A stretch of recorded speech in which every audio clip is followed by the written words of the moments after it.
اعوذ باللہ من الشیطان الرجیم بسم اللہ الرحمن الرحیم اللہم صلی علی محمد وآل محمد وعجل فرج آل محمد ولا ندعم. تمام مومنین کو جاہلی مدد. والسلام علیکم ورحمۃ اللہ وبرکاتہ. عزیزان گرامی قدر،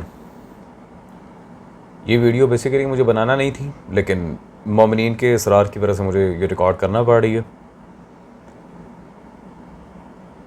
آج سے کچھ ٹائم پہلے ماہ اذا میں منگول جیلمی صاحب نے ان کا کلپ تھا جس میں یہ کہہ رہے تھے کہ شیعہ فقہ کی کتب میں لکھا ہوا ہے معاذ اللہ مزارات بنانا حرام ہے. ہم نے علمی طریقے سے اس کا محاسبہ کیا، اس کا جواب دیا، اور بہت سی عبارتیں اس لحاظ سے پیش کی تھیں ہم نے، جن کا ابھی تک کوئی جواب نہیں آیا، نہ ان عبارتوں کو چھیڑا گیا. اسی اسنا میں مرزا منگول جیلمی کے کچھ ناجائز بچے، کچھ چوزے، وہ منہ اٹھا کے آگے جی ہم علی بھائی کا دفاع کریں گے یہ وہ. اور آج کی یہ ویڈیو جب اینڈ ہوگی انشاءاللہ تبارک و تعالی آپ کو سب پتہ چل جائے گا کہ یہ کتنے کے علمی کتابیں ہیں، کتنا کہ قرآن و حدیث پر، قرآن و سنت پر سو کالڈ انہیں عبور حاصل ہے، اور کیا سارا معاملہ ہے. منگول جیلمی نے اپنی ویڈیو میں کہا تھا کہ مفتی اسحاق نے شیعہ مسلک کے فقہ کی کتابوں سے یہ بات ثابت کی ہے کہ مزارات بنانا ناجائز ہے، نعوذ باللہ من ذالک. مفتی اسحاق کی جو ویڈیو لاسٹ ٹائم دکھائی تھی وہی دوبارہ دکھا کے آپ سے کہوں گا کہ اس پہ نظر ثانی لازمی کریں، اور پھر انشاءاللہ تبارک و تعالی جوابات سارے دلائل کے ساتھ آپ کے سامنے ہوں گے. ہیو اے لک. نہیں بس میں نے بات جو ہے نا اپنے بھائیوں تک پہنچا دی. یا معاشر المسلمین یا اخوۃ الاسلام، میرے محترم آ گئے ساجد نقوی صاحب. میں نے ان کے والد گرامی کا بھی حوالہ آپ کو دیا کہ وہ حدیقہ سلطانیہ کا ترجمہ اور مولانا کی اصول شرعیہ اگر میں نہ پڑھتا، اللہ گواہ میں آپ کی محفل میں کبھی نہ آتا. دو شیعہ میں نے دیکھے تھے، ان کی کتابیں پڑھی تھی. میں جانتا ہوں اسلام کے ساتھ ان کا اللہ کی قسم کوئی تعلق نہیں، نہ وہ خدا کی توحید ہے ان کے پاس، نہ کوئی بات اپنا جعلی دین بنایا ہوا. یہ کتابیں تھیں جن سے مجھے کچھ تسلی ہوئی کہ یار یہ اسلام سے باہر نہیں نکلا ہوا گروہ، اسلام کا گروہ. جی سامعین گرامی قدر، آپ نے دیکھ لی مفتی اسحاق کی ویڈیو. تو مفتی اسحاق جس کی تعریفیں کرتے تھکتا نہیں، محمد حسین نجفی جس کی ورثتی شیعوں کو اس نے مسلمان بھی مانا، ان کی توحید پہ بھی یقین لے آیا.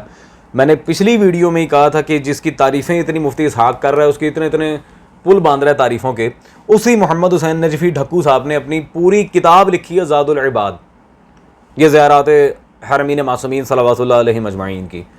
یہ نظر ہی نہیں آئی، اور جواب کسی چیز کا دینا ہی پسند نہیں کیا. اپنی طرف سے بس آ کے ڈینگیں ماری ہیں، فلاں نے یہ لکھا، فلاں نے وہ لکھا. بھائی جو عبارتیں پیش کی ان کا جواب کیوں نہیں دیتے؟ مرزا انجینئر صاحب کے حسینی وابی مولوی نواب وحید الزمان حیدرآبادی، اس کی کتاب ہدیۃ المہدی سے ہم نے مزارات پہ امام شافعی کی دلیل دی تھی. امام شافعی، امام موسیٰ کاظم کے مزار کے لحاظ سے ان کی تعریفیں ہم نے یہاں پہ لکھی تھیں، آپ کو دکھائی تھی جو نواب وحید الزمان نے لکھی ہیں بیگے پارٹ.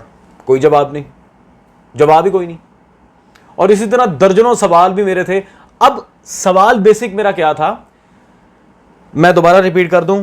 تاریخ کربلا معلیٰ کتاب سے میں نے دکھایا تھا کہ مختار نے خود قبل شہادت، اور جب وہ بدلہ لینا شروع کر چکے تھے آل محمد کا، قاتلان حسین کو مار رہے تھے، ساتھ انہوں نے سب سے پہلے انہوں نے کربلا میں جا کے مولا حسین کی قبر مبارک کے اوپر باقاعدہ قبہ تعمیر کروایا، وہاں پہ بلڈنگ بنائی، ایک پورا مزار سرٹیفائڈ. تو اب میں نے آگے سے یہ سوال کیا تھا کہ جب مختار نے وہ تعمیر کر دیا تھا، اس کے بعد سارے ائمہ اہل بیت، مولا سجاد گئے ہیں، امام باقر گئے ہیں، سرکار امام صادق گئے ہیں، تمام ائمہ اہل بیت کربلا جاتے رہے سوائے امام حسن عسکری کے. اگر نعوذ باللہ من ذالک ناجائز تھا، انہوں نے گرایا کیوں نہیں؟ نعوذ باللہ من ذالک اس جاہل طبقے کے بقول اگر ناجائز تھا، ائمہ اہل بیت نے گرایا کیوں نہیں، یا مزار کی مخالفت کیوں نہیں کی؟ یہ میرا سوال تھا. اور اس پہ میں نے کہا تھا کہ ٹائم قیامت تک ہے، جواب دو. جواب کیا دیا؟ وہ قبروں کی پیمائش پہ لگ گئے کہ اتنی گٹھ ہونی چاہیے، اتنی لمبی ہونی چاہیے. عجیب، یعنی کہ سوال کا تم جواب دینا جاہل انسان. وہ بھلے میں بیچارے قابل شفقت لوگ ہیں، میں ویڈیو دیکھ رہا تو کلینی کو کلینی لگا ہوا تھا بیچارہ، کیا بندہ جواب دے. اس لیے نہ میں نے اس کی بوتھی دکھائی ہے نہ کوئی بات. عزیزان، ایک اور عقلی میں نے سوال کیا تھا کہ اگر کوئی یہودی کہے کہ میں محمد کے حرم کو گراؤں گا معاذ اللہ، پوری دنیا کا مسلمان سراپا احتجاج بنے گا کہ نہیں بنے گا؟ بالکل بنے گا. تے انہاں یہودیاں دا کی ہوئے گا پھر؟ سب سے پہلے اگر معاذ اللہ مزار بنانا ناجائز ہے, رسول اللہ کی قبر کے اوپر سے گنبد خضرا جا کے کیوں نہیں ہٹاتے؟ نعوذ باللہ, کہہ کے دکھاؤ, کرو جرت کہ وہ ناجائز ہے. تمہیں تمہارے اپنے مسلک کے لوگ پکڑ کے چھتر نہ ماریں تو بات کرنا. خیر, اب جی قبروں کی پیمائش پہ ذرا جواب ہو جائے, کل کو پھر ایمی بونگیاں مارتا پھرے گا کہ میں نے یہ کیا تھا تو وہ کیا تھا. ہاں جی, جو روایتیں دکھائی ہیں ان کا بھی میں جواب دے کے جاؤں گا بیٹے, طبیعت سیر کر کے جاؤں گا. سب سے پہلے تو صحیح ہے مسلم, جی صحیح مسلم میں رسول صلی اللہ علیہ وسلم نے مولا علی کو بھیجا تھا, یہ وہ. تمہیں کس جاہل نے کہہ دیا وہ مسلمانوں کی قبریں تھیں؟ بات میں کر رہا ہوں اہل بیت کے مزارات کی, اٹھا کے کہیں اور لے گیا. صحیح مسلم سے جو عبارت پیش کی تھی پہلے اس کا جواب دے دیں ذرا ہم.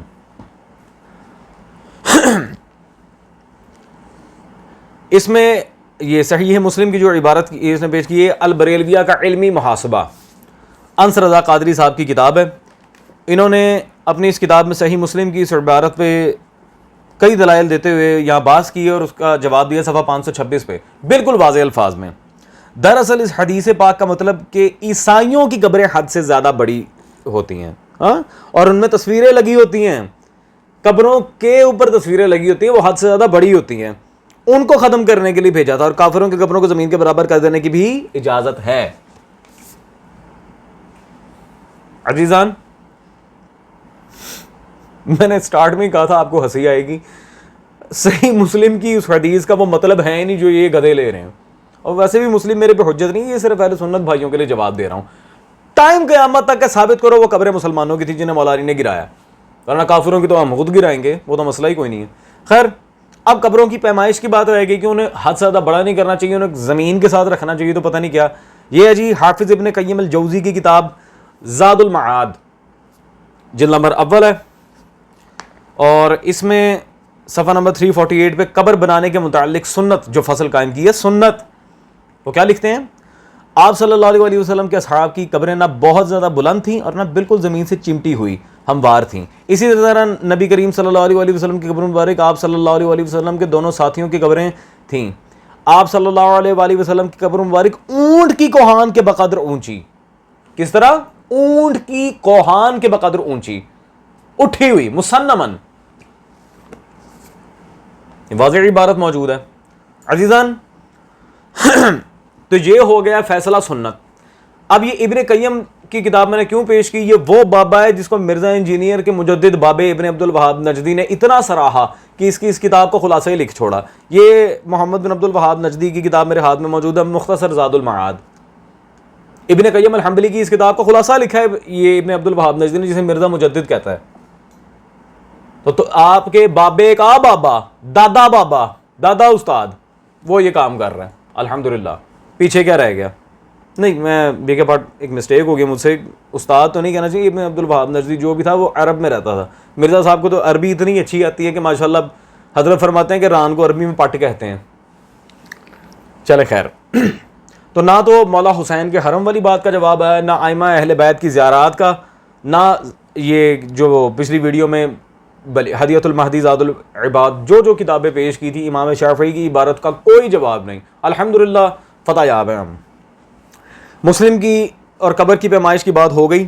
اب آتے ہیں روایات جو حضرت نے پیش کی ہیں. سب سے پہلے تو قافی کی جو روایت پیش کی ہے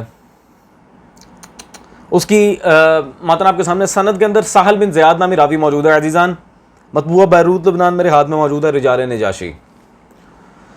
اللہ اکبر. صفحہ نمبر 182, ترجمہ 490. سہل بن زیاد کے بارے میں سرکار نجاشی رحمہ اللہ نے کیا لکھا؟ قان ضعیفا فی الحدیث, ضعیف فی الحدیث. حضرت نے تو عبارتیں بھی نہیں پڑھی, بس وہ چھاپ چھوپ کے نکل گئے, پلمبر کا شاگرد مستری. عزیزان, دوسری عبارت جس میں جہالت مطلقہ کو اس چوزے نے سامنے رکھا تھا, شیخ طوسی رحمہ اللہ کی کتاب تہذیب الاحکام سے عبارت پیش کی تھی, اور اسی کو المبسوط میں لا کے شیخ طوسی نے ایک آدھ اگر نتیجے اخذ کر دیے تو پھر ہوا مچا دیا. ہوئے ہوئے ہوئے یہ دیکھو کہ شیعہ اپنی کتابوں میں کیا لکھ رہے ہیں, یہ ہے وہ ہے, فالتو ڈرامہ, نان سینس. یہ جو عبارت پیش کی تھی وہ ذرا آپ دیکھیں, اس کی سند میں جو راوی ہے آپ واضح دیکھ رہے ہیں, محمد بن یحییٰ.